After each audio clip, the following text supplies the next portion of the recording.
സ്വാഭാവികമായും ഇത്രയും ബിരുദാനന്തര ബിരുദങ്ങളും PhD ഒക്കെ എടുത്തിട്ടുള്ള ഒരു വ്യക്തിയാണ്. സാമൂഹികപരമായ ഇടപെടലുകൾ നടത്തിയിട്ടുണ്ടോ? ഇപ്പൊ മ്യൂസിക്കോളജിയിലും സോഷ്യോളജിയിലുമാണ് PhD എടുത്തിട്ടുള്ളത്. അതിന്റെ ഒരു കണക്ഷൻ എങ്ങനെയാണ്?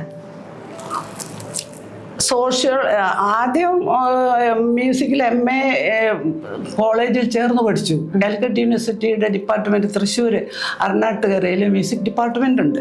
അവിടെ ജോലിയിൽ നിന്ന് ലീവ് എടുത്ത് അവിടെ ചേർന്ന് പഠിച്ചു. എനിക്ക് അഡ്മിഷൻ കിട്ടി. കാരണം വയസ്സ് അതിനൊന്നും പ്രശ്നമല്ലാതെ എനിക്കത് കിട്ടിയത് ഭയങ്കര അങ്ങനെയൊക്കെയാണ് ഞാൻ എൻ്റെ ഡ്രീംസ് സാക്ഷാത്കരിച്ചത്. ഇംഗ്ലീഷ് MAക്ക് ദേവഗിരിയിൽ കിട്ടി, അത് ആദ്യത്തെ സാക്ഷാത്കാരം. രണ്ടാമത് മ്യൂസിക്കിന് വേറെ കോളേജിൽ കിട്ടി. പിന്നെ ഒന്നുകൂടി എൻ്റെ കൂടെ പറയാം, സംസ്കൃത വ്യാകരണത്തിന്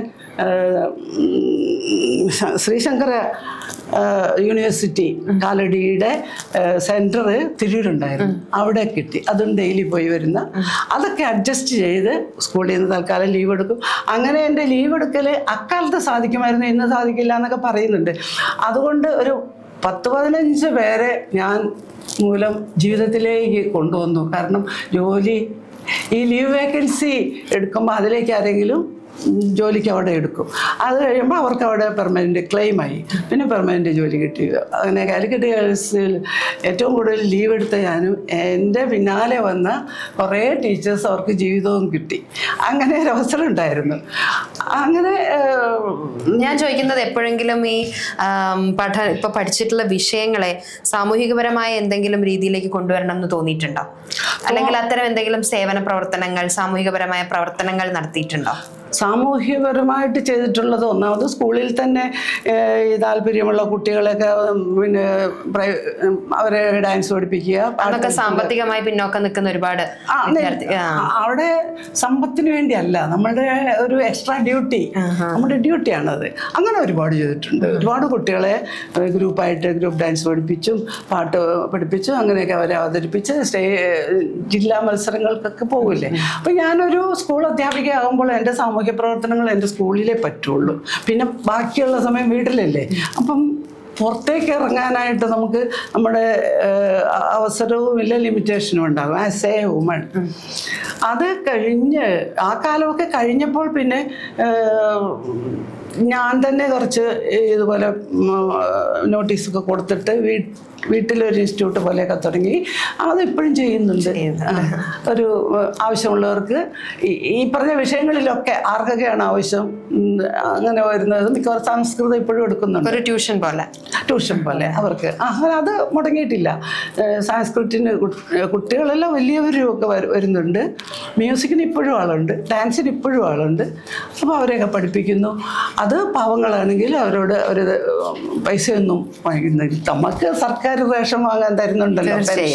ജീവിതകാലം മുഴുവനും എന്തെങ്കിലുമൊക്കെ പഠിക്കുക, ഒരു വിദ്യാർത്ഥിയായിട്ട് ഇരിക്കുക എന്നുള്ളതാണ് പറയുന്നത് അല്ലേ? ഞാൻ മരിക്കുന്നത് വരെയും എനിക്ക് എൻ്റെ മറ്റെന്തെങ്കിലുമൊക്കെ അസുഖങ്ങളൊക്കെ ഉണ്ട്. അത്യാവശ്യം നമുക്ക് പ്രായത്തിനനുസരിച്ച് വരേണ്ട അസുഖങ്ങൾ, ഷുഗറോ പ്രഷറോ അതൊക്കെ ഇപ്പോൾ ഒരു സ്റ്റൈലാണ്, അസുഖമല്ല. എങ്കിലും അതിൻ്റെതായ ക്ഷീണവും അതൊക്കെ ഉണ്ടെങ്കിലും തലച്ചോറിന് ഇതുവരെ ഈശ്വരൻ അനുഗ്രഹിച്ച് ഒരു കുഴപ്പവുമില്ല, കൈക്കും കുഴപ്പമില്ല. ഇപ്പോഴും ഞാൻ 3 മണിക്കൂറിൻ്റെ പരീക്ഷ കണ്ണട പോലും വയ്ക്കാതെ, എന്തോ എനിക്കറിയില്ല, അത് സാധിക്കുന്നുണ്ട്, എഴുതി വരുന്നുണ്ട്. അത് കണക്ഷൻ വിടാഞ്ഞിട്ടാണ്. കറേജ് എന്ന് പറയാം അല്ലേ? കറേജ് അല്ല, അതങ്ങനെ ചെയ്തു പോകുന്നു. അത് ഞാൻ തന്നെ അറിയുന്നില്ല. ഇത് ഞാൻ എഴുതുമ്പോൾ എനിക്ക് കൈക്ക് വേദനിക്കോ, കണ്ണിന് പ്രശ്നം ഉണ്ടാകുമോ, പരീക്ഷയുടെ സമയത്ത് ഞാൻ ചിന്തിക്കുന്ന പോലുമില്ല. കണ്ണട കൂടെ കൊണ്ട് നടക്കും, പക്ഷെ അത് വെച്ചാൽ എനിക്ക് കൂടുതൽ ബുദ്ധിമുട്ട് തോന്നുന്നതുകൊണ്ട് എന്തോ അതേതോ ഒരു ഘട്ടത്തിൽ അതിനെ അതിജീവിച്ച് കാണും. അതുകൊണ്ട് അധ്യാപികയാണ്, ജീവിതകാലം മുഴുവൻ ഒരു വിദ്യാർത്ഥിനിയാണ്. അതുകൊണ്ട് തന്നെ എഴുത്തിലേക്ക് എങ്ങനെ വന്നു എന്നുള്ള എൻ്റെ ചോദ്യത്തിന് പ്രസക്തി ഉണ്ടാവില്ല. എന്നാലും വായനയുടെ ലോകത്ത് നിന്നാണോ മെല്ലെ എഴുതി തുടങ്ങിയത്? വായനയുടെ ലോകത്ത് നിന്നല്ല, എഴുതിയത് ആദ്യമായിട്ട് കവിതകളാണ്, ചെറിയ ചെറിയ കവിതകൾ. അത് കുട്ടിയായിരിക്കുമ്പോൾ ഉണ്ടായിട്ടുള്ള അധികമായിട്ടുള്ള ആ വികാരങ്ങളിൽ നിന്നാണ് എഴുതി പോയിട്ടുള്ളത്. അന്നൊക്കെ ഞാൻ പറഞ്ഞല്ലോ, എന്നെ കോളേജിൽ വിടാതെ ഇരുന്ന ആ കാലം എന്ന് പറഞ്ഞാൽ കേൾക്കുന്നവർക്ക് തമാശയാവും, പക്ഷെ ആ കുട്ടിക്കത് എന്തിനാ ജീവിക്കുന്നത് എന്ന് പോലുമുള്ള ഒരു അവസരം ഉണ്ടായി. എല്ലാവർക്കും പഠിക്കാൻ കഴിയുന്നു, എനിക്കെന്താ ഇങ്ങനെ എന്നുള്ള ആ കുട്ടി നിരാശാബോധത്തിലുള്ള ആ അവസരങ്ങളിൽ ചെറിയ ചെറിയ വരികളൊക്കെ എവിടെയെങ്കിലുമൊക്കെ കുത്തിക്കുറിച്ചിടും. അന്ന് അങ്ങനെ എഴുതുമായിരുന്നു. പിന്നെ അന്നത്തെ കാലത്ത് പത്രത്തിലൊക്കെ ഇങ്ങനെ സമസ്യാപൂരണം എന്നും പറഞ്ഞിട്ടുണ്ട്. മനോരമ പത്രത്തിൽ ആഴ്ചതോറുണ്ടാവും സമസ്യാപൂരണം എന്ന് പറഞ്ഞാൽ ഇന്നിപ്പം അറിയില്ലായിരിക്കും. ഒരു വരി തന്നിരിക്കും, ബാക്കി 3 വരി പൂരിപ്പിക്കണം. ശ്ലോകരൂപേണയോ വൃത്തത്തിലാണ് കേട്ടോ. ഇന്നിപ്പോ വൃത്തവും ഇല്ല, അലങ്കാരമില്ല. അപ്പോൾ അതിനൊക്കെ എഴുതാൻ ഒരു ഉത്സാഹം തോന്നിയിരുന്നു. അച്ഛൻ അതിന് പ്രേരിപ്പിക്കുകയും ചെയ്യായിരുന്നു. അച്ഛനൊരു സാഹിത്യകാരൻ എന്ന് പറയാം തീർച്ചയായിട്ടും.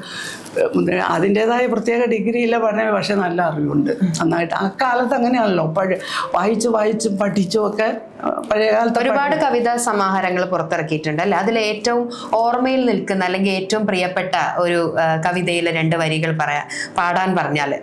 അയ്യോ, അതിപ്പോൾ ഞാനിപ്പോൾ 12 ബുക്കുകൾ പബ്ലിഷ് ചെയ്തു. അതിൽ 2 നോവലാണ്, ബാക്കി 10 കവിതാ സമാഹാരങ്ങളാണ്. പിന്നെ 4 ബുക്കുകൾ എഴുതി വെച്ചത് അവിടെ ഇരിക്കുന്നുണ്ട്. അത് സംഗീതത്തെക്കുറിച്ചും ട്രാൻസ്ലേഷൻ സംസ്കൃതത്തിൽ നിന്ന് മലയാളത്തിലേക്ക് എഴുതിയതുമായിട്ട് കയ്യെഴുത്ത് പ്രതിയിലിരിക്കുക. കാരണം ഈ പബ്ലിഷ് ചെയ്യുന്ന കാര്യം ഇന്നത്തെ കാലത്ത് ആരും നമ്മളോട് വന്ന് വാങ്ങിച്ചു കൊണ്ടുപോകില്ല. കാരണം ആർക്കും അത് മുതലാകുന്നില്ലായിരിക്കും. പിന്നെ പണ്ടൊക്കെ ഈ പ്രസിദ്ധരായവരെ മാത്രം കൊണ്ടുപോയിട്ട് അങ്ങനെ അവർ ചെയ്തിരുന്നുണ്ടായ എന്നൊക്കെ പറയുന്നു. പക്ഷെ ഇന്ന് നമ്മൾ ചെയ്യിക്കണമെങ്കിൽ നമ്മളും കൂടി അവരെ സഹായിക്കണം. അപ്പം അങ്ങനെ ഈ പണവും കൊടുത്ത് പുസ്തകം കുറേ ഇറക്കി, അത് പിന്നെ അതിൻ്റെ കുറച്ചൊക്കെ എനിക്ക് റോയൽറ്റി എന്നും പറഞ്ഞ് കുറച്ച് പൈസയൊക്കെ കിട്ടിയിട്ടുണ്ട്. ചില പബ്ലിക്കേഷൻകാർ തന്നിട്ടുണ്ട്. പക്ഷെ അത് പണത്തിന് വേണ്ടി അല്ലല്ലോ. നമ്മൾ എഴുതാൻ മുട്ടുക എന്ന് പറയുന്ന ഒരു സന്ദർഭമുണ്ട്. അപ്പോഴെന്തെങ്കിലുമൊക്കെ എഴുതി വയ്ക്കും. ഞാൻ രാത്രിയിലും ഉറക്കത്തിന് തലയ്ക്കലൊരു ബുക്കും പിന്നൊക്കെ എപ്പോഴും ഉണ്ടാകും. ഉറക്കത്തിൻ്റെ ഇടയിൽ എന്തെങ്കിലും സ്വപ്നം പോലെ കാണുക, വരികളൊക്കെ കിട്ടിയാൽ അന്നേരം കുറിച്ച് വയ്ക്കും. കാരണം പിന്നീട് കിട്ടില്ല, അത് അനുഭവമുണ്ട്.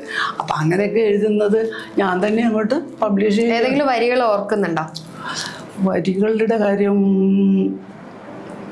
ഇപ്പം കുറേ കാലമായിട്ട് അതൊന്നും എടുത്ത് ഒന്നുമില്ലാത്തത് കൊണ്ട് ഞാൻ അതിനെ തന്നെ ഇങ്ങനെ വായിച്ചും ചൊല്ലിക്കൊടുത്തൊന്നും നിൽക്കുന്നില്ല. പുസ്തകം അവിടെ ഇറക്കും, അത് കഴിഞ്ഞ് പിന്നെ അടുത്ത പഠനം, എഴുത്ത്. ഈ പഠനത്തിൻ്റെ ഇടയിൽ എഴുത്ത് നടക്കും. അത് അങ്ങനെ അതങ്ങോട്ട് എഴുതി പോകുന്നതേ ഉള്ളൂ. ബൈ ഹാർട്ടൊന്നും ആയിട്ട് ചൊല്ലാനുള്ളത് ഞാനതങ്ങനെ ഉപയോഗിച്ചിട്ടില്ല. അതുകൊണ്ടാണ്. കാരണം ഇതിനോട് നമ്മൾ കഴിവുള്ള പലരും ഉണ്ടല്ലോ. നമുക്കിപ്പോൾ നമ്മൾ സ്വയം അറിയില്ല നമുക്ക് കഴിവുണ്ടോ ഇല്ലയെന്ന്, മറ്റുള്ളവർ കണ്ടുപിടിക്കുന്നതാണ്. പക്ഷെ ആ കഴിവുകൾക്ക് പിന്നീട് ഇന്നത്തെ കാലത്ത് പ്രത്യേകിച്ചും അതിനെ ഒരു വിലയില്ലാതാക്കി തീർക്കുന്ന ഒരു സമൂഹമാണ് ഇന്നുള്ളത്. പറയാതിരിക്കാൻ വയ്യ. പക്ഷെ ഉണ്ട് കേട്ടോ, അങ്ങനെയുള്ളവർ കൊണ്ടാണ് നമ്മുടെ എന്തെങ്കിലും പുറത്തറിയുന്നത്. അപ്പം അവർക്ക് വേണ്ടിയിട്ട് എന്തെങ്കിലും അതും പിന്നെ കവിത നമ്മളുടേത് തന്നെ ചൊല്ലിക്കാനോ അതിൻ്റെ ഒരു പ്രസക്തിയോ ഒന്നും നമുക്ക് കിട്ടിയിട്ടില്ലാത്തതുകൊണ്ട്. വൈക്കമാണ് സ്വദേശം അല്ലേ? കോഴിക്കോടിന്റെ പോറ്റുമകളാണ് സത്യത്തിൽ അല്ലേ? പക്ഷെ എല്ലാ കലാപരമായിട്ടുള്ളതും പഠനമായാലും ഒക്കെ നാമ്പിട്ടതും വളർന്നതും ഒക്കെ വൈക്കത്താണ്. പിന്നീടാണ് ഇവിടെ ഒരു ഫുൾ ഫ്ലെഡ്ജ് ആയിട്ട് എല്ലാം മുന്നോട്ട് പോയത്. എൻ്റെ സാഹിത്യ ജീവിതത്തിന് അല്ലെങ്കിൽ കലാജീവിതത്തിന്റെ കൗമാരം മുതലുള്ള ജീവിതം ഇവിടെയാണ്, കോഴിക്കോടാണ്. കോഴിക്കോട് മണ്ണ് എങ്ങനെയാണ് ഒരു കലാകാരിയെ വളർത്തുന്നതിൽ പങ്കുവഹിച്ചിട്ടുള്ളത്? കോഴിക്കോട് നല്ലൊരു, എനിക്ക് തോന്നുന്നത് വൈക്കത്തിൻ്റെ അത്രയും ആധികാരികമായിട്ട് പറയാൻ ഞാൻ ആളല്ല. വേറെ കൊച്ചുകുട്ടിയായിരിക്കുമ്പോഴേ ഇങ്ങനെയൊക്കെ കിട്ടിയ അവസരമെന്നേ പറയാൻ പറ്റുള്ളൂ. ആരെയും അങ്ങനെ എടുത്ത് പ്രോത്സാഹിപ്പിക്കുന്നതോ എഴുത്തുകാരെ വർദ്ധിപ്പിക്കുന്നതോ ഒന്നും അത്രയൊന്നും കണ്ടിട്ടില്ല എൻ്റെ കാലത്ത്.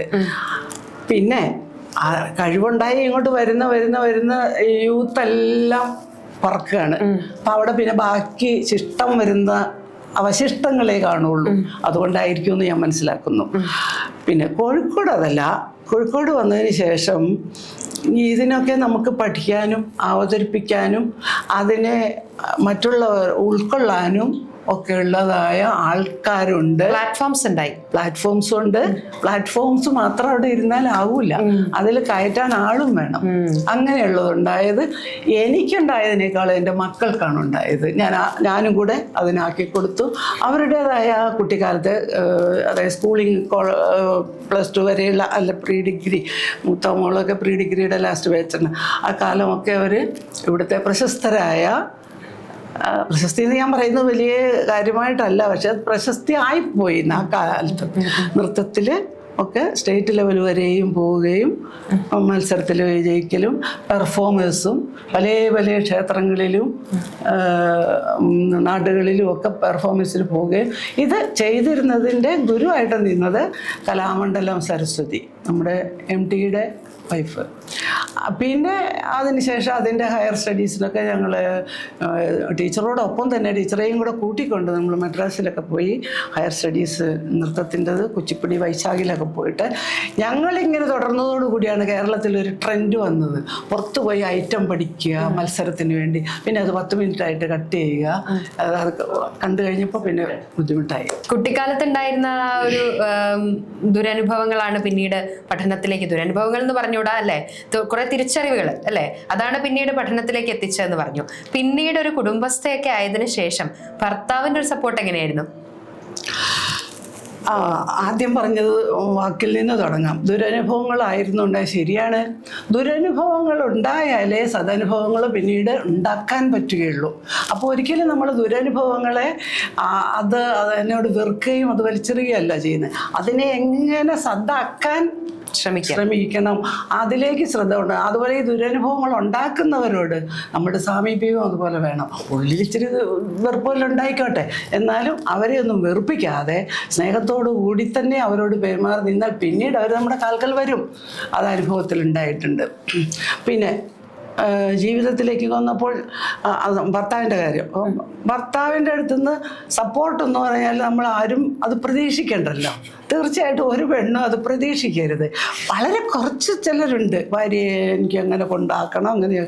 പക്ഷേ എൻ്റെ മൊത്തം കുട്ടി ഈ 5 മാസം 6 മാസമൊക്കെയുള്ള പ്രായത്തിൽ എക്സ്ട്രാ ആയിട്ട് അവളുടെ ഇൻബോൺ ഉണ്ടെന്നുള്ളത് ആരോ കണ്ടുപിടിക്കലും ഇത് ഈ കുട്ടിയെയൊക്കെ നൃത്തത്തിലൊക്കെ അപാര കഴിവുണ്ടാവും അങ്ങനെ ഇങ്ങനെയൊക്കെ കണ്ടു കഴിഞ്ഞപ്പോൾ എൻ്റെ ഹസ്ബൻഡിന് തൃപ്തിയായി. കല്യാണം കഴിഞ്ഞ് ചെല്ലുമ്പോൾ ഞാൻ നേരത്തെ ഡാൻസ് അറിയാൻ പാട്ടാറ് അങ്ങനെയൊക്കെയുള്ള ഒരു ഇതൊക്കെ ഉണ്ടെങ്കിൽ എന്നോട് പറഞ്ഞത് അതൊക്കെ മടക്കി വെച്ചോളണം, വീട്ടിലൊന്നും അതൊന്നും ഇഷ്ടമുണ്ടാവില്ല. ഒരു ക്രിസ്ത്യാനി കുടുംബമല്ലേ. അപ്പം എൻ്റെ വീടെന്ന് പറഞ്ഞാൽ കുറച്ച് ഡിഫറെൻ്റ് ആണ്. അവിടെ കലാകാരന്മാരുള്ളത് കൊണ്ട് അതിനോടൊക്കെ ഒരു അത്ര യാഥാസ്ഥിതിരല്ല അല്ല. അതുകൊണ്ട് അത്, പക്ഷെ അതും കഴിച്ച് ഇങ്ങനെയുള്ള ഒരു യഥാർത്ഥ ഒരു കുടുംബത്തേക്ക് ചെല്ലുമ്പോഴേ നമുക്കതിൻ്റെ വ്യത്യാസം മനസ്സിലാക്കുന്നത്. അതാദ്യം മനസ്സിലാക്കിയ നിമിഷം ഹൃദയം ഒന്ന് തകർന്നു. പക്ഷെ അവിടെ സംയമനം പാലിച്ച് പ്രതീക്ഷ വെച്ചും കൊണ്ട് തന്നെ പോയി. അങ്ങനെയാണ്. പിന്നെ കുഞ്ഞുണ്ടായി കഴിഞ്ഞ് കുഞ്ഞിനത് കണ്ടപ്പോഴേക്കും പുള്ളിക്കായ ഐഡിയ മാറി. നമ്മുടെ കൊച്ചിനെ നമുക്ക് എവിടെയും വിട്ട് പഠിപ്പിക്കണം. അവളുടെ കലാവാസം പലരും ഇങ്ങനെ പറയുകയും ചെയ്തല്ലോ. അങ്ങനെയായി. പിന്നെ ആ കുഞ്ഞുങ്ങൾ രണ്ടാമത്തോളം വന്ന് അപ്പോൾ ദൈവം അനുഗ്രഹിച്ച എല്ലാ 3 പേരും പെൺകുട്ടികളായിട്ട് തന്നെ കിട്ടി. കലാകാരികളുമാണ്.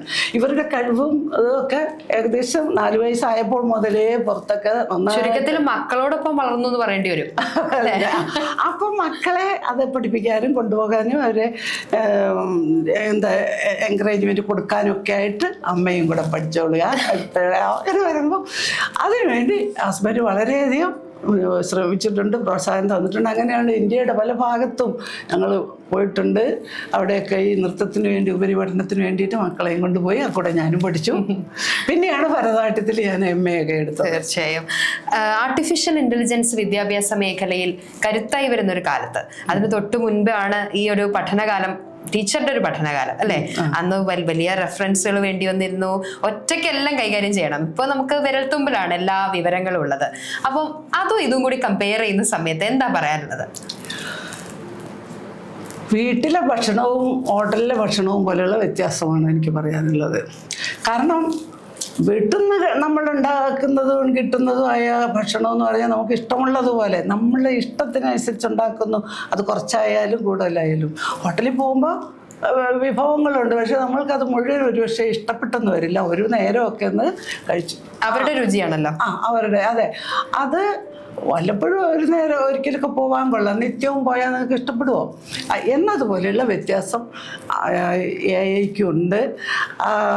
പക്ഷേ അതിൻ്റെതായ വളരെ ദോഷങ്ങളാണ് എനിക്ക് കാണാൻ കഴിയുന്നത്. എൻ്റെ അറിവില്ലായ്മയായിരിക്കാം.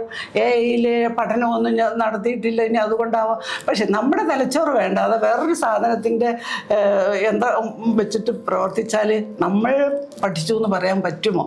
അതാണ് എനിക്ക് ഇതിപ്പോൾ ഞാൻ പഠിച്ചു എന്ന് പറഞ്ഞാൽ ഇപ്പോൾ 14 പഠിച്ച് കഷ്ടപ്പെട്ടല്ല, എൻ്റെ കഷ്ടപ്പാട് എപ്പോഴും എൻ്റെ എൻജോയ്മെൻ്റ് ആക്കിയിട്ടാണ് ഞാൻ ജീവിച്ചത്. അതുകൊണ്ട് പലരും ചോദിക്കും ഇത് എങ്ങനെ ഇത്രയൊക്കെ പഠിക്കാനില്ല.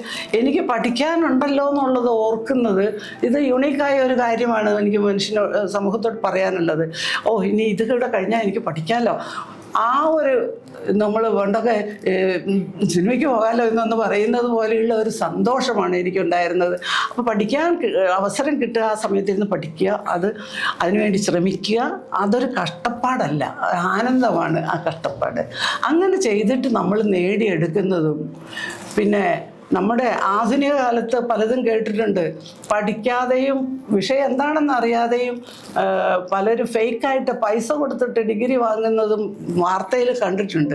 അങ്ങനെ വാങ്ങുന്ന സർട്ടിഫിക്കറ്റിന് എന്താ വില, ആ വ്യക്തിക്ക് എന്താ അറിവ്, ആ വ്യക്തിക്ക് എന്താ വില? എനിക്കിതിനെ കുറിച്ചൊക്കെ സംസാരിക്കുമ്പോൾ രക്തം ചൂടാകും. അത് കാരണം കഷ്ടപ്പെടുന്നവർ ഒരു വിഭാഗം ഇവിടെ നിൽക്കുമ്പോൾ മറ്റവർ നേട്ടങ്ങൾ നേടി മേലേക്ക് പോകുന്ന അവരൊക്കെയാണ് നാട് നശിപ്പിക്കുന്നതും. അവർക്കൊക്കെ ഒന്ന് പ്രവർത്തിക്കേണ്ടി വരുമ്പോൾ അബദ്ധങ്ങളായിരിക്കും ചെയ്യുന്നത്. ഒറിജിനൽ അറിവ് അവർക്കില്ല.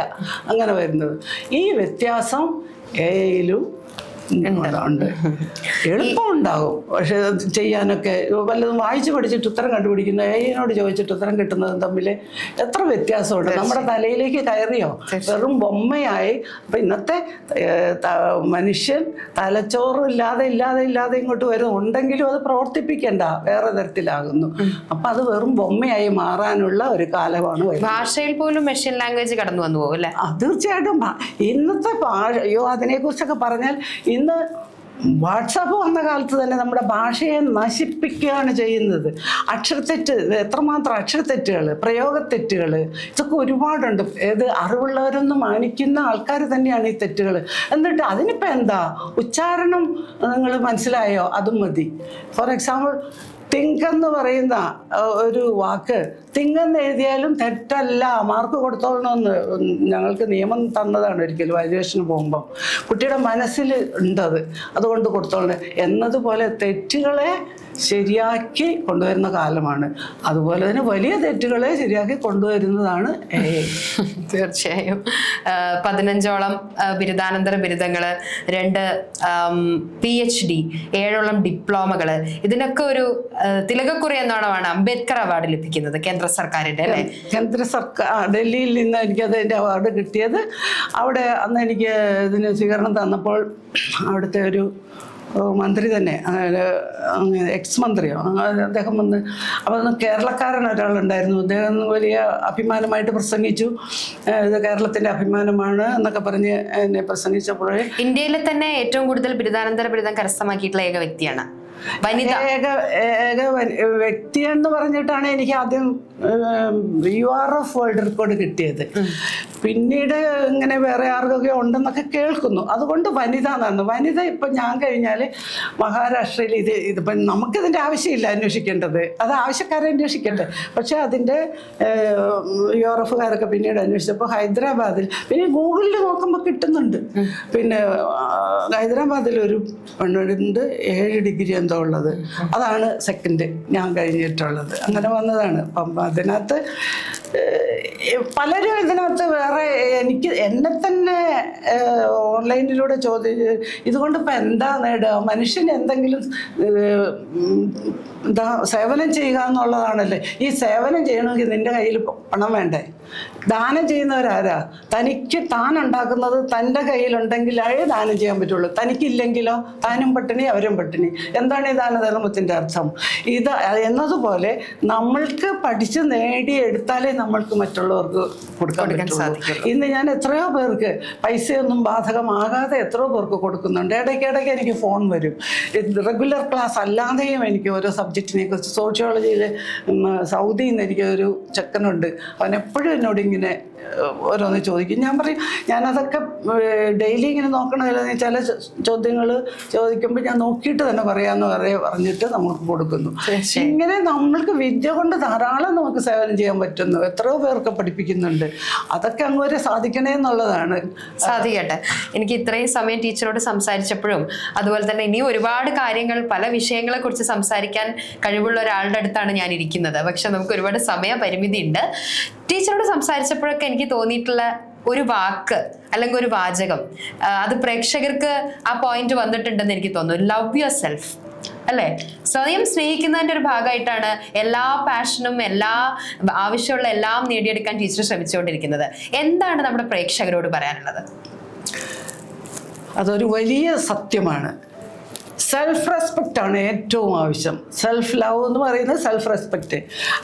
എൻ്റെ ഒരു ചിന്താഗതി, എൻ്റെ അനുഭവം കൂടി ഒന്ന് പറയാം. കേൾവിക്കാർക്കത് വിരസത ഉണ്ടാക്കുന്നതാണോ എന്നറിയില്ല. എൻ്റെ കല്യാണം ആലോചനകൾ പലത് നടന്ന കാലം, ഹൈസ്കൂൾ മാഷ് ഉണ്ട്, ഓരോരോ ജോലിക്കാർ, ക്ലർക്കുമാർ, അങ്ങനെ പക്ഷെ ഞാനൊന്ന് എൻ്റെ വീട്ടിൽ അറിയിച്ചിരുന്നു. എനിക്ക് അന്ന് PG വലിയ സ്ഥാനമാണ്. MSc, അവന് MSc ഉണ്ടല്ലേ എന്ന് പറയാൻ വലിയ ാണ്. ഇന്നിപ്പോൾ ഒന്നും ഒരു വിലയില്ല. അപ്പോൾ ഒരു MSc കാരനോ MA കാരനോ ആവണം എനിക്ക് കിട്ടുന്നതെന്ന് ഞാനൊരു നിർബന്ധം പിടിച്ചു. കാരണം എനിക്ക് എൻ്റെ ഭർത്താവ് MA കാരനെന്ന് പറഞ്ഞു നടക്കാനല്ല. കാരണം എൻ്റെ ലക്ഷ്യം എനിക്ക് മുന്നോട്ട് പഠിക്കണം. അപ്പോൾ മുന്നോട്ട് പഠിക്കണമെങ്കിൽ ഒരു പഠിപ്പുള്ള ആളിനെയും പഠിപ്പിൻ്റെ വില അറിയുന്ന ആളിനെയും കിട്ടിയാലേ എന്തെങ്കിലും ഒരു അനുവാദമെങ്കിലും കിട്ടുള്ളൂ. അതുകൊണ്ടാണ് ഞാൻ അങ്ങനെ ആഗ്രഹിച്ചത്. അങ്ങനെ കിട്ടുകയും ചെയ്തു. അപ്പോൾ അവിടെ ഞാൻ ആഗ്രഹിച്ചതാണ്, നമ്മളെ ഉയർത്തണമെങ്കിൽ നമ്മൾക്ക് പണത്തിൻ്റെ കാര്യത്തിലും അത് തന്നെയാണ്. നമുക്കൊരു ജോലി സ്വന്തമായിട്ട് നേടുക എങ്കിൽ നമ്മൾക്ക് പണമായി നമ്മളുടെ ഇഷ്ടത്തിനൊക്കെയുള്ള കാര്യങ്ങൾ പിന്നീട് ചെയ്യാം. നമുക്ക് മറ്റുള്ളവർക്ക് കൊടുക്കുകയും ചെയ്യും. ഞാൻ 2 കുട്ടികളെ ഫീസ് കൊടുത്ത് ഹൈസ്കൂളിലൊക്കെ പഠിപ്പിച്ച കാലമുണ്ട് പണ്ട്. അതൊക്കെ എനിക്ക് സാധിച്ചത് എനിക്ക് പണം ഉണ്ടായിട്ടാണ്. അപ്പോൾ പണം നമ്മൾ ആദ്യം ആർജിക്കണം. ജോലി ചെയ്തിട്ട് വേണ്ടാത്ത രീതിയിലല്ല. അത് കഴിഞ്ഞാൽ നമുക്കുണ്ടെങ്കിലേ നമുക്ക് കൊടുക്കാൻ പറ്റുള്ളൂ. നമുക്ക് വിദ്യ ഉണ്ടെങ്കിലേ കൊടുക്കാൻ പറ്റുള്ളൂ. ഈ നമുക്കുണ്ടാക്കണമെന്നുള്ളത് സെൽഫ് റെസ്പെക്റ്റ് ഉണ്ടെങ്കിലേ സാധിക്കുള്ളൂ. അവനവനെ ബഹുമാനിക്കുക, അവനവനെ സ്നേഹിക്കുക. പ്രത്യേകിച്ച് സ്ത്രീയെ ഈ കാലയളവിൽ സോഷ്യൽ മീഡിയയിലൊക്കെ പലതും കാണുന്നതിനെ കൊണ്ട് ഞാൻ പറയുകയാണ്, സെൽഫ് റെസ്പെക്റ്റ് ഇല്ലാതെ സ്വയം നശിപ്പിച്ച് നടക്കുന്നവരെയൊക്കെ പലത് കാണുന്നുണ്ട്. അത് പാടില്ല. ഭാരതീയ സ്ത്രീകൾ തൻ ഭാവശുദ്ധി എന്ന് പറയുന്നത് നിത്യവും ഓർത്ത് ജീവിക്കേണ്ടവരാണ്. അത് മറക്കാതിരിക്കുക എല്ലാവരും സമൂഹത്തോടെ. എനിക്കതാണ് പറയാനുള്ളത്. ഡോക്ടർ KS ട്രീസ വളരെ കാലമായിട്ട് എൻ്റെ ഒരു സുഹൃത്താണ്. സുഹൃത്ത് എന്ന് പറഞ്ഞാൽ പോരാ, കാരണം ട്രീസ ടീച്ചർ ഒരു ബഹുമുഖ പ്രതിഭയാണ്. ആ പ്രതിഭാവിലാസം വിരാജിക്കാത്ത മേഖലകളില്ല എന്നാണ് എനിക്ക് തോന്നിയിട്ടുള്ളത്. അതുകൊണ്ടാണ് ഞാൻ ബഹുമുഖ പ്രതിഭ എന്ന് പറയുന്നത്. ടീച്ചർ സംഗീതത്തിന് വളരെയധികം പ്രാധാന്യം കൊടുക്കുന്ന, സംഗീതം തന്നെ ജീവിതമാക്കി മാറ്റിയ ഒരു വ്യക്തിയാണ്. അതോടൊപ്പം തന്നെ ടീച്ചർ അധ്യാപികയാണ്. അധ്യാപിക എന്ന് പറയുമ്പോൾ ഗുരുവാണ്. ഗുരു എന്ന് പറയുന്ന ശിഷ്യന്മാരുടെ മനസ്സിൽ നിന്ന് ഇരുട്ടിനെ ഉച്ചാടനം ചെയ്യുന്ന ഒരു പ്രതിഭ, അതാണ് ഗുരു എന്ന് പറയുന്നത്. അപ്പോൾ അങ്ങനെ ഗുരുസ്ഥാനിയാണ്. അപ്പോൾ അധ്യാപികയായിട്ട് ജോലി ചെയ്യുന്നു. അതോടൊപ്പം തന്നെ ടീച്ചറെ സംബന്ധിച്ചിടത്തോളം ഇതിനൊക്കെ അപ്പുറത്ത് മറ്റൊരു മേഖല വളരെ കൗതുകകരമായിട്ട് എനിക്ക് തോന്നിയിട്ടുള്ളത്, ആ മേഖല അത് തന്നെയാണ് ഇപ്പോൾ ടീച്ചറെ നിലനിർത്തുന്നത്, ഇപ്പോൾ ടീച്ചറെ എല്ലാവരും അറിയുന്നത്, മനസ്സിലാക്കുന്നത് എന്നുള്ളത് കൂടി എടുത്തു പറയേണ്ടതുണ്ട്. അത് കവിതയാണ്. കവിത മാത്രമല്ല, സാഹിത്യത്തിൻ്റേതായ എല്ലാ മേഖലകളിലും ടീച്ചർ വളരെയധികം പ്രവർത്തിക്കുന്നുണ്ട്. സാഹിത്യം സഹിതമായിട്ടുള്ളത് എന്നാണ് പറയുക, കൂടെയുള്ളതാണ്. അപ്പോൾ അങ്ങനെ കൂടെയുള്ളതാവുമ്പോഴേ സാഹിത്യം എല്ലാവർക്കും കൂടി ആസ്വദിക്കപ്പെടാൻ സാധിക്കുന്ന ഒരു വസ്തുതയായി മാറുകയുള്ളൂ. അതാണ് ട്രീസ ടീച്ചറുടെ കവിതകൾ. കുറേ കവിതകൾ ഞാൻ വായിച്ചിട്ടുണ്ട്, എൻ്റെ മനസ്സിലുണ്ട്. അതിലൊക്കെ എനിക്ക് മനസ്സിലാക്കാൻ കഴിയുന്ന ഒരു വസ്തുത, അവർ വെളിച്ചത്തിലേക്ക് നോക്കുന്ന അല്ലെങ്കിൽ വെളിച്ചത്തിന് വേണ്ടി നിലകൊള്ളുന്ന ഒരു വ്യക്തിയാണ് എന്നുള്ളതാണ്. അത് ഗുരുണാം ഗുരു എന്നാണ് പറയുക, ഗുരുക്കന്മാരുടെ ഗുരുവാണ്. ഗുരുക്കന്മാരുടെ ഗുരു ആവണമെങ്കിൽ മനസ്സിൽ ആ വിദ്യയുടെ ഒരു അധിദേവത ഉണ്ടായിരിക്കണം. വിദ്യയുടെ അധിദേവതയോടൊപ്പം തന്നെ സരസ്വതിയുടെ വിളയാട്ടവും ഉണ്ടായിരിക്കണം. ഈ സരസ്വതിയുടെ വിളയാട്ടമാണ് ടീച്ചറെ വ്യതിരക്തമാക്കി നിർത്തുന്ന ഒരു ഘടകം എന്ന് എനിക്ക് തോന്നിയിട്ടുണ്ട്. ടീച്ചർ അധ്യാപന ജോലിയോടൊപ്പം ടീച്ചർ വ്യാപരിക്കാത്ത, ടീച്ചർ വർക്ക് ചെയ്യാത്ത, ടീച്ചർ അധ്യാപിക എന്ന് പറയുമ്പം സംസ്കൃതം അധ്യാപികയാണ്, സംസ്കൃതം നന്നായിട്ട് കൈകാര്യം ചെയ്യുന്ന വ്യക്തിയാണ്. സംഗീതം ഞാൻ പറഞ്ഞു, അതോടൊപ്പം തന്നെ മറ്റ് മേഖലകൾ, അധ്യാപനത്തിൻ്റേതായ മറ്റ് മേഖലകൾ അവർ കൈകാര്യം ചെയ്യുന്നുണ്ട്. ഇതൊക്കെ എങ്ങനെ കൊണ്ടു നടത്തുന്നു എന്നുള്ളത് വാസ്തവത്തിൽ എന്നെ സംബന്ധിച്ചിടത്തോളം ഒരു അത്ഭുതകരമായ വസ്തുതയാണ്. അവരേറെക്കാലം ബാബുരാജ് അക്കാഡമിയുടെ അധ്യക്ഷയായിട്ട് നിന്നിട്ടുണ്ട്. അവിടെ സംഗീതമാണ് അവിടുത്തെ ഒരു വേദി എന്ന് പറയുന്നത്. സംഗീതം ഇല്ലെങ്കിൽ ഒന്നുമില്ല, സംഗീതമേ ജീവിതം എന്ന് സാധാരണ നമ്മൾ പാടും. അത് പാടുക മാത്രമല്ല, അത് നമ്മുടെ ഒക്കെ മനസ്സിലുണ്ട് എന്നുള്ളതാണ്. ട്രീസ ടീച്ചറെക്കുറിച്ച് ആലോചിക്കുമ്പോൾ എനിക്ക് മനസ്സിലാകുന്ന മറ്റൊരു വസ്തുത എന്ന് പറയുന്നത്, അവരുടെ കവിതകളുടെ ഉള്ളടക്കം, ആ കവിതകളുടെ ഉള്ളടക്കം വളരെയധികം വ്യത്യസ്തമായ രീതിയിൽ നമ്മുടെ മനസ്സിൻ്റെ ഉള്ളിലേക്ക് വ്യാപരിക്കുന്നു എന്നുള്ളതാണ്. അതെന്തുകൊണ്ടാണ്? അവരെ സംബന്ധിച്ചിടത്തോളം അവരുടെ ഉള്ളിൽ ഈ സാഹിതിയുടേതായ ഒരു വലിയ മേഖലയുണ്ട്. അവിടെ അതിമനോഹരമായിട്ട് താളാത്മകമായിട്ട് ടീച്ചർക്ക് എഴുതാൻ പറ്റും, വൃത്തബദ്ധമായിട്ട് ടീച്ചർക്ക് എഴുതാൻ പറ്റും. അത് സംഗീതവുമായിട്ട് ബന്ധപ്പെട്ട രീതിയിൽ നമ്മളതിനെ കാണണം. അതോടൊപ്പം തന്നെ ഇതിൽ ഉരുത്തിരിഞ്ഞു വരുന്ന ഈരടികളിൽ അവർ പ്രാവർത്തികമാക്കുന്ന ഒരു ജീവിതമുണ്ട്, ഒരു ജീവിത ദർശനമുണ്ട് എന്നുള്ളതാണ്. ആ ജീവിത ദർശനം എന്ന് പറയുന്നത് വാസ്തവത്തിൽ അവരുടെ വിദ്യയുമായിട്ട് ബന്ധപ്പെട്ടാണ്. അനേകം വിഷയങ്ങളിൽ അവർ ഡോക്ടറേറ്റ് എടുത്തിട്ടുണ്ട്, MA ബിരുദം നേടിയിട്ടുണ്ട്. ഇതൊക്കെ സാധാരണ പലപ്പോഴും നമ്മൾ പറയും MA ബിരുദം നേടുക എത്ര എളുപ്പമാണ്, അല്ലെങ്കിൽ ഡോക്ടറേറ്റ് നേടുക എത്ര എളുപ്പമാണ്. പക്ഷേ അവരെ സംബന്ധിച്ചിടത്തോളം അത് അങ്ങനെ അല്ല. അവർ ജീവിതവ്രതമാക്കി, അധ്യയനം ജീവിതമാക്കി, അധ്യാപനം ജീവിതവ്രതമാക്കി, അങ്ങനെ ജീവിതത്തിൻ്റെ നാനാ മേഖലകളിലേക്കും കൂട്ടി വ്യാപരിക്കാനുള്ള ഒരു ത്വര ഉള്ളതുകൊണ്ടാണ് അവർ ഈ ഡോക്ടറേറ്റൊക്കെ എടുത്തിട്ടുള്ളത്. അദ്ദേഹം പല പുരസ്കാരങ്ങളും നേടിയിട്ടുണ്ട്, അനേകം പുരസ്കാരങ്ങൾ നേടിയിട്ടുണ്ട്. ഇന്ത്യയിലുടനീളം മാത്രമല്ല, ഭാരതത്തിന് പുറത്തും അവരുടെ പേര് വ്യാപരിച്ചിട്ടുണ്ട്. അങ്ങനെ വരുമ്പോൾ അതൊക്കെ തന്നെ എനിക്ക് തോന്നിയിട്ടുള്ള ഒരു എളിമയുടെ മറ്റൊരു രൂപമായിട്ടാണ്. അവർക്ക് അറിവുണ്ട്, ഈ അറിവൊക്കെ അവർ ചെലവാക്കുന്നത്, അല്ലെങ്കിൽ ആ അറിവിൻ്റെയൊക്കെ ആകത്തുക നമ്മൾ മനസ്സിലാക്കുന്നത് അവരുടെ എളിമയിൽ നിന്നാണ്. ഈ സിംപ്ലിസിറ്റി, ഹമ്പിളാവുക എന്നുള്ളത്, ഈ ഹമ്പിളാവുക അല്ലെങ്കിൽ സിമ്പിളാവുക എന്നുള്ളത് അത്ര എളുപ്പമുള്ള കാര്യമല്ല എന്ന് നമുക്കറിയാം. അപ്പോൾ അത് സാധിക്കണമെങ്കിൽ തീർച്ചയായും അവരുടെ ഉള്ളിലുള്ള വിജ്ഞാനത്തിൻ്റെ ഒരു ഭണ്ഡാകാരം ഉണ്ട് എന്നുള്ളതാണ്. വിജ്ഞാനത്തിൻ്റെ ഭണ്ഡാകാരം ഞാൻ പറഞ്ഞു, സംഗീതത്തിൻ്റെ താളാത്മകതയുണ്ട്, സാഹിത്യത്തിൻ്റേതായ അർത്ഥബോധമുണ്ട്, അർത്ഥതലങ്ങളുണ്ട്. അവിടെ സരസ്വതിയുടെ സാരസ്വത്യം എന്ന് നമ്മൾ പറയും, സരസ്വതിയുടെ വിളയാട്ടമുണ്ട്.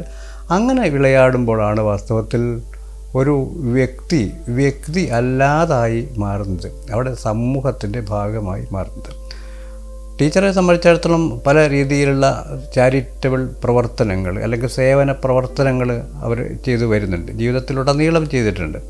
കാരണം അതൊക്കെ തന്നെയും നിർവ്യാജമായ അല്ലെങ്കിൽ ഏതെങ്കിലും തരത്തിലുള്ള പ്രതിഫലം നമുക്ക് കിട്ടും, നമുക്ക് ആത്മാവിലേക്ക് കിട്ടുന്ന പ്രതിഫലത്തിന് അപ്പുറത്തുള്ള പ്രതിഫലം കിട്ടും എന്നുള്ള ഉദ്ദേശത്തോടു കൂടിയാണ്. അത് മെറ്റീരിയലിസ്റ്റിക് അല്ല, മെറ്റീരിയൽ ആയിട്ടുള്ള ബന്ധപ്പെട്ട അതല്ല അവരുടെ പ്രവർത്തനം എന്ന് ഇവിടെ നമുക്ക് മനസ്സിലാക്കും. ഈ പുസ്തകങ്ങളൊക്കെ തന്നെ ഞാൻ ആ പുസ്തകങ്ങളിലൂടെ നോക്കുമ്പോൾ, കവിതകളിലൂടെ നോക്കുമ്പോൾ കാണുന്ന വൈവിധ്യം, ആ വൈവിധ്യാത്മകതയാണ് ടീച്ചറുടെ മനസ്സിൻ്റെ വൈവിധ്യാത്മകത, മനസ്സിൻ്റേതായ ഒരു വിശാലത എന്ന് തോന്നിയിട്ടുണ്ട്. ഇത് എന്തുകൊണ്ട് ഇത് സാധിക്കുന്നു എന്ന് ചോദിച്ചാൽ അവരുടെ ജീവിത വൃത്തി അങ്ങനെയാണ്. ആ ജീവിതത്തിൻ്റേതായ പുതിയ മേഖലകളെ കണ്ടെത്താൻ, മേച്ചിൽപ്പുറങ്ങളെ കണ്ടെത്തുക. കവിതയിൽ തന്നെ പലതരത്തിലുള്ള താളബദ്ധമായ വൃത്തബദ്ധമായ പ്രവർത്തനങ്ങൾ അവർ ചെയ്യുന്നുണ്ട്. വൃത്തബോധം ഊട്ടി ഉറപ്പിക്കുക എന്നുള്ളത് അച്ചടക്കം ഊട്ടി ഉറപ്പിക്കുന്നതിന് തുല്യമാണ്. അവിടെ പ്രാസ ദീക്ഷയോട് കൂടി ഒരു കാര്യം ചെയ്യുമ്പോൾ അവിടെ നമ്മൾ ചെയ്യുന്നത് സാഹിത്യത്തിൻ്റെ ഒരു അച്ചടക്കമാണ് എന്നൊക്കെ ഒരു ബോധ്യം ഉണ്ടാകുന്നുണ്ട്. ഇത് എങ്ങനെ സാധിക്കുന്നു എന്ന് പലപ്പോഴും എനിക്ക് അത്ഭുതം തോന്നിയിട്ടുണ്ട്. നമ്മുടെ ജീവിതത്തിലുടനീളം ഇങ്ങനെ പുതിയ ഒരു മേഖലകളെ കണ്ടെത്തുക, വിദ്യയുടെ അവർ ആകിരണം ചെയ്ത, അവർ സമ്പാദിച്ച വിദ്യയെ മറ്റുള്ളവർക്ക് വേണ്ടി ഉപകാരപ്രദമാക്കാൻ, ഉപയുക്തമാക്കാൻ വേണ്ടി സജ്ജമാക്കുക, ഇതൊക്കെ ചെയ്തുകൊണ്ടിരിക്കുന്ന ടീച്ചറെ സംബന്ധിച്ചിടത്തോളം എന്നെ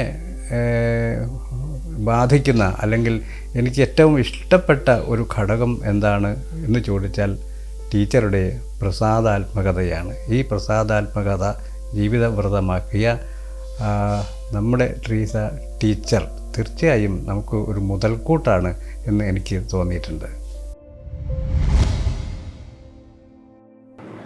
15ഓളം വിഷയങ്ങളിൽ ബിരുദാനന്തര ബിരുദവും 2 വിഷയങ്ങളിൽ PhDയും 7ഓളം വിഷയങ്ങളിൽ ഡിപ്ലോമയും കരസ്ഥമാക്കിയ ഇന്ത്യയിലെ ഏക വനിതാ രത്നമായ ഡോക്ടർ ട്രീസയായിരുന്നു ഇന്നത്തെ നമ്മുടെ അതിഥി. വരും ദിവസങ്ങളിൽ പുതിയൊരു അതിഥിയുമായി കാണുന്നതുവരെ നമസ്കാരം.